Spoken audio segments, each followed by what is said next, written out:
Halo, selamat pagi. Apa kabar Anda, Wongkito Galau? Selamat berjumpa kembali dalam program berita seputar Ainu Sumsel. Di saat Anda siap beraktivitas di pagi hari, saya Aulia Rahma siap menemani Anda dengan berbagai berita dan informasi menarik hari ini. Rabu 23 Februari 2022. Pemirsa, sajian utama hari ini antara lain puting beliung hantam desa Sungai Pinang.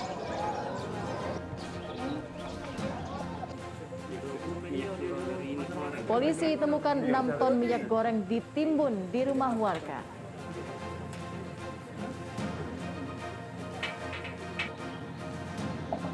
Dan jangan lewatkan Marwani terpaksa hidup dalam pasungan. Pemirsa, inilah seputar Ayu Sumsel selengkapnya.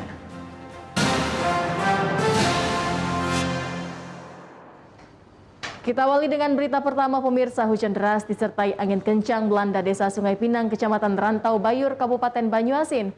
Terjangan angin puting beliung mengakibatkan 8 rumah warga rusak serta 1 bangunan sekolah. Berawal dari hujan deras, angin puting beliung berlangsung sekitar 5 menit. Terjangan angin puting beliung menumbangkan pohon dan merusak beberapa rumah warga, ringan maupun berat. Sementara kerusakan terparah terjadi pada 2 lokal bangunan sekolah dasar negeri 11 Rantau Bayur. Anak-anak pun terpaksa diliburkan. Tidak ada korban jiwa dalam peristiwa ini. Kerugian material ditafsir sekitar 50 juta rupiah. Gedung itu ada 2 SD, kemudian rumah penduduk ada sekitar 7 rumah. Seluruhnya rusak ringan, hanya SD yang rusak. Kalau kisaran nominal pastinya itu belum kami data secara rinci, namun perkiraan lebih kurang dari 7 rumah itu menelan 8 rumah itu lebih kurang 50 juta rupiah. Untuk meringankan beban masyarakat yang terdampak bencana, pemerintah memberikan bantuan rehabilitasi rumah warga yang rusak. Dari Banyuasin, Ahmad Saiful Ainus melaporkan. Dari hasil informasi masyarakat, Polres Ogan Komering Ulu bersama Pemkab Ogan Komering Ulu mengungkap penimbunan minyak goreng sebanyak 6 ton oleh warga di Kota Batu Raja. Penimbun minyak goreng berdalih sebagai sales. Polisi dari Polres Oku bersama pemerintah menemukan 6 ton minyak goreng yang disimpan di sebuah rumah di Jalan Raja Wali 2, Kelurahan Sekarjaya, Kecamatan Batu Raja Timur. Temuan ini menyusul laporan masyarakat terkait kelangkaan minyak goreng di Kabupaten Oku sepekan terakhir. 6 ton minyak goreng tersebut dimuat dalam 236 dirijan kemasan 18 liter dan disimpan di bagian dapur dan kamar rumah yang dihuni oleh warga bernama Ferry. Dari pengakuan pemilik rumah, minyak goreng tersebut baru tiba dari Palembang pada Senin pagi melalui pengiriman ekspedisi. Menurut pemilik minyak goreng tersebut, sebelumnya ada 236 dirijan, namun sudah ada beberapa dirijan yang sudah terjual ke pedagang gorengan. Sementara sisanya disimpan di rumah. Minyak goreng tersebut dibeli seharga Rp338.000 per dirijan dan dijual kembali seharga Rp345.000. Menjualnya barang ini dengan harga yang dikasih bos tadi. Dari harga bos tadi karena berhubung aku nganternya ke langganan, ini kan langganan Pak tahu. Yang kita isi kan bukan warung, yang kita isi ini langganan Pak, karena dia anjerin. Sebelumnya kan aman-aman aja isi kan. Sudah berapa kali biasanya Pak ngantar kayak? Dari bulan 11 Pak. Dari bulan. Sementara itu, Kapolres Oku, AKBP Danu Agus Purnomo, mengungkapkan penemuan minyak goreng tersebut merupakan hasil penyelidikan saat intelkan Polres Oku dan diperkuat dengan laporan masyarakat. Menurut Danu, pihaknya akan melakukan klarifikasi kepada pemilik minyak goreng terlebih dahulu. Pihaknya juga masih mengembangkan penemuan minyak goreng tersebut, termasuk memanggil pihak terkait dan penyuplai minyak goreng. Kita mendapatkan informasi bahwa terdapat lebih dari 336 dirijen, masing-masing dirijen itu berisi kurang lebih sekitar 18 liter. Nah, ini yang kita perlu cek kembali apakah memang ini sesuai dengan peruntukannya atau tidak. Sehingga nanti kami akan meminta klarifikasi dari pemilik 336 dirijen minyak ini. Ratusan dirijen minyak goreng yang ditemukan tersebut kini sudah diamankan di Mapores Oku, termasuk pemilik minyak goreng. Dari Ogan Komering Ulu, Widori Agustino, iNews melaporkan. Sementara itu pemirsa, Unit Pidana Khusus Polrestabes Palembang melakukan inspeksi mendadak di sebuah gudang penyimpanan minyak goreng Jalan Padang Selasa, Kecamatan Ilir Barat 1 Palembang. Dari sidak ini ditemukan ribuan dus minyak goreng dan rijen berisi minyak goreng belum didistribusikan.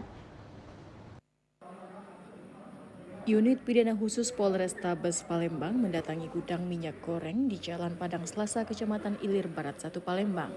Dari hasil sidak ini, petugas mendapati ribuan dus minyak goreng dan jerigen yang belum didistribusikan oleh pihak perusahaan. Kabid Operasional CV Mekar Abadi, Irwan menyatakan pasokan minyak goreng ke gudang hampir setiap harinya bisa mencapai 100 hingga 200 yang langsung didistribusikan ke pasar di Sumatera Selatan. Sedangkan untuk minyak goreng yang ada di dalam jerigen akan didistribusikan ke industri. Irwan menyatakan kelangkaan minyak goreng saat ini diduga meningkatnya jumlah pembelian minyak goreng. Irwan mengklaim pihaknya telah mendistribusikan minyak goreng sesuai dengan kebutuhan masyarakat per hari. Jadi ini semua minyak ini sebenarnya sudah kita distribusikan Pak, setiap hari ya. Sejak peraturan Permendak 06 pun dari awal Februari itu sudah setiap hari kita distribusikan ini. Jadi ini kalau masih ada yang tersisa, ini baru masuk. Yang ini baru masuk. Selain mendatangi gudang minyak, polisi juga mendatangi gudang minimarket untuk melihat ketersediaan stok minyak goreng. Dari hasil sidak di gudang minyak goreng ini, belum ada yang diamankan pihak Polrestabes Palembang. Dari Palembang, Muhammad David, iNews melaporkan. Dan pemirsa, Ketua Komisi 3 DPRD Kota Palembang Firman Syahadi mengamuk saat sidak di lokasi sungai di Timbun. Saat sidak, pengembang berusaha mengulur waktu dari kesepakatan yang telah ditetapkan bersama agar segera dilakukan normalisasi Sungai Sei Hitam.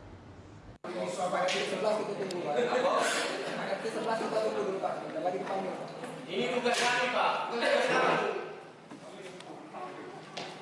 Ini tanah wakaf bio. Nggak bisa mengotor itu. Inilah video detik-detik Ketua Komisi 3 DPRD Palembang Firmansyah dan Ali Subri, Sekretaris Komisi 3 DPRD Kota Palembang, mengamuk lantaran pengembang perumahan yang dilakukan penimbunan sungai mengulur-ngulur waktu meminta agar menunggu pihak lainnya hadir sebelum dilakukan normalisasi sungai di lingkungan warga. Komisi 3 DPRD Kota Palembang meninjau langsung dampak dari penimbunan sungai yang mengakibatkan aliran air tersumbat di Kelurahan Bukit Lama, Ilir Barat 1 Palembang. Hal ini berdampak pada genangan air di lingkungan warga di 4 RT. Air yang menghitam dan berbau tidak sedap menimbulkan keresahan warga. Ratusan rumah warga pun meski tidak dalam kondisi penghujan tergenang air hitam dan berbau. Komisi 3 DPRD Kota Palembang bersama instansi terkait pun melakukan sidak ke lokasi pengembang untuk melihat langsung sumber tersumbatnya aliran air di lingkungan warga. Dari pantauan, air tidak mengalir diakibatkan pembangunan perumahan yang menutup aliran anak Sungai Hitam. Instruksi sama Pak sama PU besok harus segera dilaksanakan. Harus dijebol, harus dibikin paret Pak ya? Ya. Lebarnya 1,5 meter, panjang 1.300 meter. Iya. Lengkap dari PT Sultan. Iya, itu tidak ada masalah sebenarnya. Oh, tidak ada masalah. Tidak ada masalah. Kalau itu dibuka udah jalan air. Iya. Komisi 3 DPRD Kota Palembang berharap warga turut berperan aktif dalam mengawasi, melaporkan, dan bekerja sama untuk mengawal program pembangunan di Kota Palembang agar tidak disalahgunakan orang-orang yang tidak bertanggung jawab. Dari Palembang, Muhammad Riza Falevi, iNews melaporkan. Sempat berhenti selama 2 tahun, polemik pembangunan hotel di Jalan Letkol Iskandar Palembang kembali bergulir di DPRD Kota Palembang. Pihak pengembang mangkir dari panggilan Komisi 3 DPRD dalam mengikuti rapat dengar pendapat soal perizinan pembangunan hotel.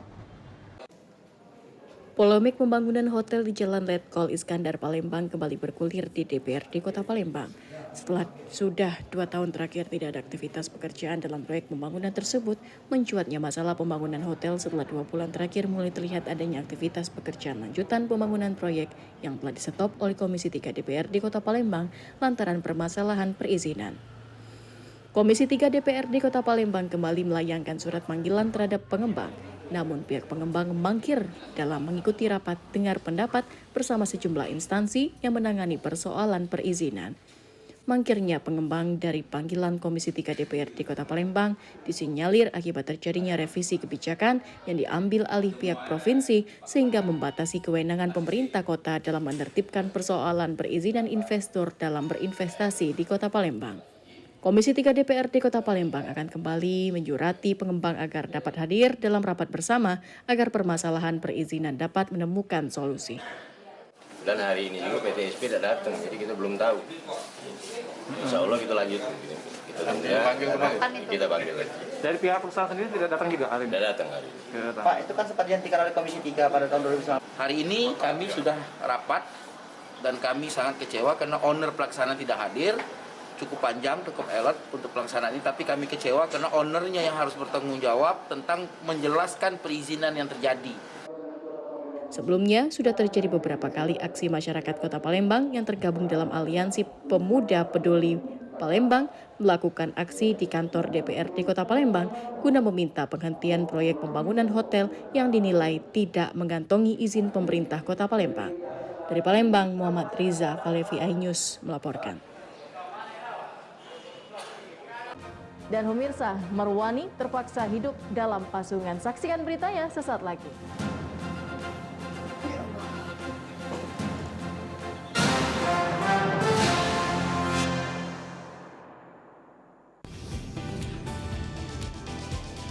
Atika Hasiholan yang lagi seneng banget karena ibunda Ratna Sarumpait akhirnya bebas bersyarat. Kali ini Ruben akan melaporkan oknum yang dianggap menghina Betan dan Thalia Onsu. Digelar di kediaman Jennifer, pasangan ini sampai merogoh kocek ratusan juta rupiah demi menggelar pesta meriah.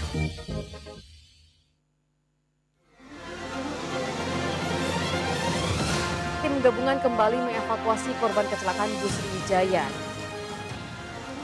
Pemirsa, polisi akan mengumumkan hasil uji balistik penembakan gedung DPR. Pemirsa, razia minuman keras di Tangerang, Banten diwarnai kejar-kejaran polisi dan beberapa pemuda mabuk.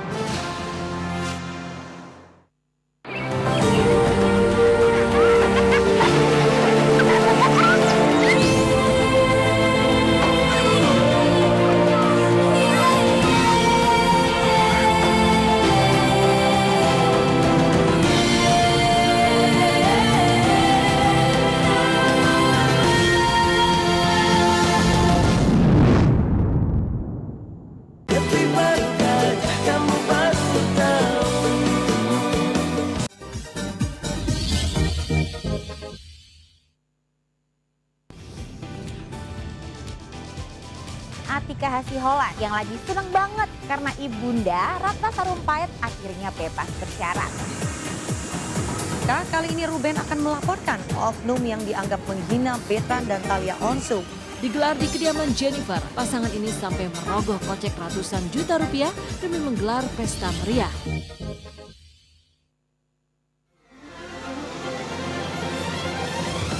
Tim gabungan kembali mengevakuasi korban kecelakaan bus Sriwijaya. Pemirsa, polisi akan mengumumkan hasil uji balistik penembakan gedung DPR. Pemirsa, razia minuman keras di Tangerang, Banten diwarnai kejar-kejaran polisi dan beberapa pemuda mabuk.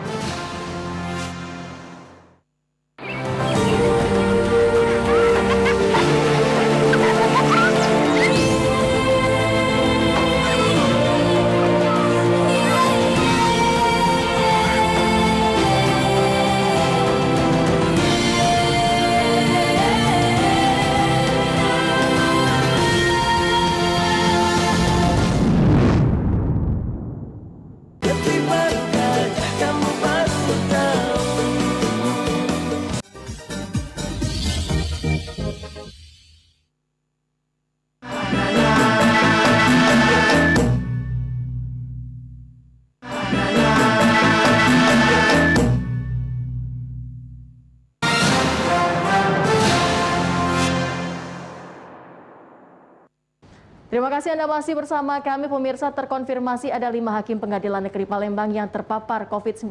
Beberapa persidangan kasus perkara pidana umum dan tindak pidana korupsi terpaksa ditunda selama 2 pekan. Juru bicara Pengadilan Negeri Palembang kelas 1A khusus Sahlan Effendi membenarkan adanya beberapa hakim yang terpapar COVID-19 sehingga beberapa persidangan terpaksa dilakukan penundaan termasuk tindak pidana korupsi.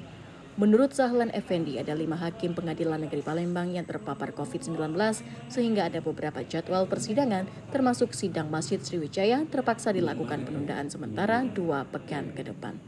Meski demikian, Hakim Pengadilan Negeri Palembang yang tidak terpapar tetap akan menggelar persidangan perkara seperti biasa. Saat ini Ketua PN Palembang memperlakukan work from home kepada para hakim.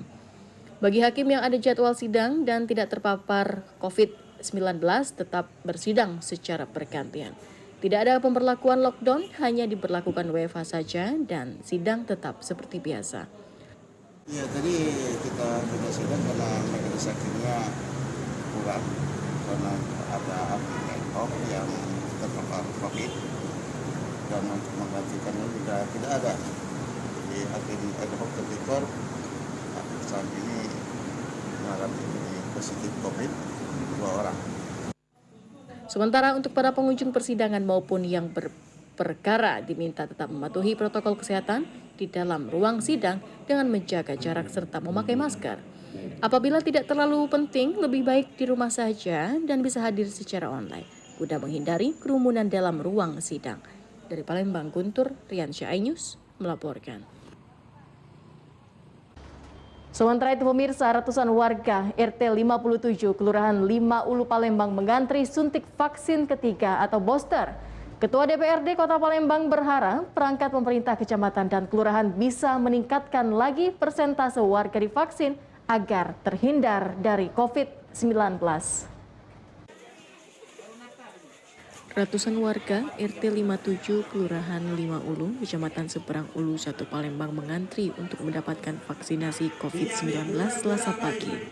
Vaksinasi ketiga booster akan dilakukan kepada 300 hingga 400 warga. Ketua RT 57 Rusdi menyatakan warga sangat antusias mendapatkan vaksinasi booster.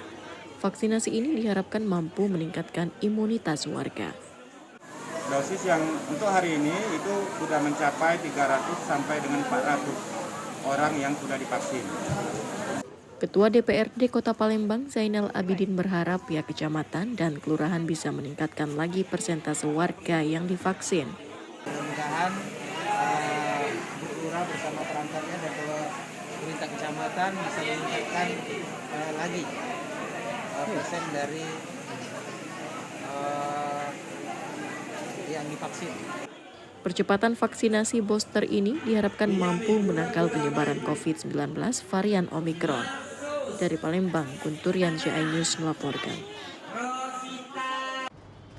Pemirsa, kasus warga yang dipasung karena mengalami gangguan kejiwaan kembali ditemukan di Banyuasin.